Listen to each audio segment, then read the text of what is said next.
കോട്ടയം ജില്ലയിലെ ഒരു സാധാരണ സ്കൂളിൽ പഠിച്ചുകൊണ്ടിരുന്ന ഒരു കുട്ടിയുടെ കഥയുണ്ട്. കുട്ടൻ എന്നാണ് ആ കുട്ടിയുടെ ഓമന പേര്. തീരെ പഠിക്കാത്തൊരു കുട്ടി, എന്നാൽ ബുദ്ധിമാനായ ഒരു കുട്ടി. പഠിക്കാത്തതിന്റെ കാരണം അവന്റെ കയ്യിൽ പുസ്തകങ്ങളില്ല.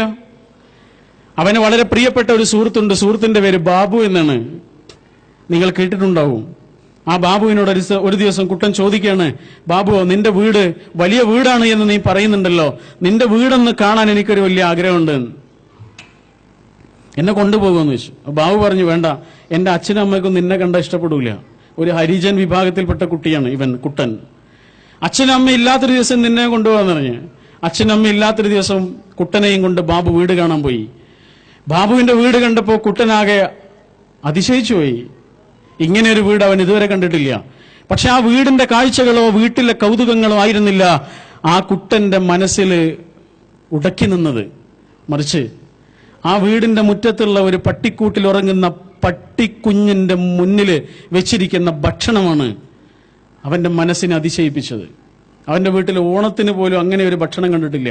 അത്ര നല്ല ഭക്ഷണമാണ് ബാബുവിന്റെ വീട്ടിലെ പട്ടിക്കുഞ്ഞ് പോലും കഴിക്കുന്നത്. 2 കുട്ടികൾ സ്കൂളിലേക്ക് മടങ്ങിച്ചെന്നു. അന്ന് ഇൻസ്പെക്ഷന് വേണ്ടിയിട്ടൊരു അധ്യാപിക വന്നിട്ടുണ്ട്. ആ അധ്യാപിക ഓരോ കുട്ടിയോടും ചോദിക്കുകയാണ്, മോനെ, നിനക്ക് ജീവിതത്തിൽ എന്താകണമെന്നാണ് ആഗ്രഹം? ഓരോ കുട്ടിയും ഡോക്ടർ ആവണം, എഞ്ചിനീയർ ആവണം, മാഷാവണം, ടീച്ചറാവണം. കുട്ടനോട് ചോദിച്ചപ്പോൾ കുട്ടൻ പറഞ്ഞു, എനിക്ക് ബാബുവിന്റെ വീട്ടിലെ പട്ടിക്കുട്ടിയാവണം. എന്താണ് പറഞ്ഞത്? ടീച്ചർക്ക് വല്ലാത്തൊരു വിഷമമായി ഇത് കേട്ടപ്പോൾ. ടീച്ചർ ആ കാരണങ്ങളൊക്കെ അന്വേഷിച്ചു.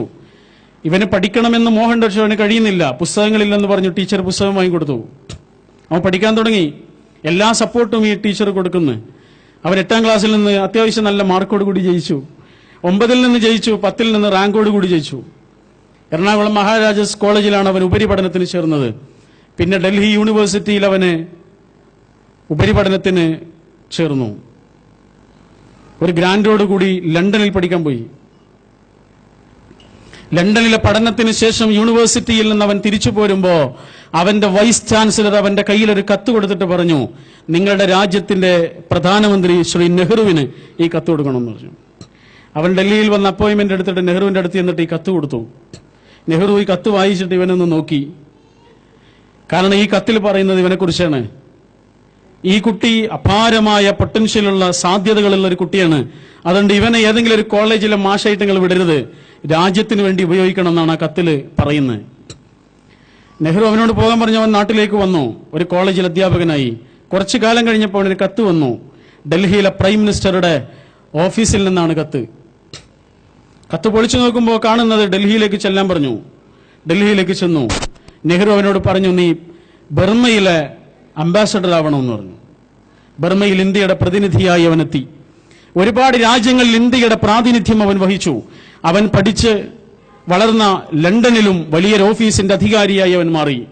ഒരുപാട് കാലം കഴിഞ്ഞപ്പോൾ നെഹ്റു പറഞ്ഞു, ഇനി മതി, തിരിച്ചു വരണം.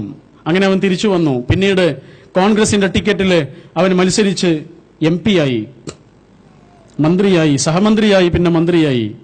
ഒരുപാട് പടവുകൾ ചവിട്ടിക്കേറി. കുറെ കാലം കഴിഞ്ഞപ്പോൾ ഇന്ത്യയിലിറങ്ങിയ പത്രങ്ങളിലെല്ലാം ഈ പഴയ കുട്ടന്റെ വലിയ ഫോട്ടോയുണ്ട്. ആ ഫോട്ടോയുടെ അടിയിലുണ്ട് KR നാരായണൻ, ഇന്ത്യയുടെ രാഷ്ട്രപതി, പ്രസിഡന്റ് ഓഫ് ഇന്ത്യ.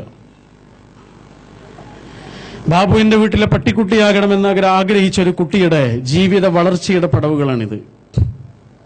സങ്കടങ്ങളാണ് നമ്മളെ നമ്മളാക്കുന്നത്. സന്തോഷങ്ങൾ നമുക്കൊന്നും പ്രദാനം ചെയ്യുന്നില്ല.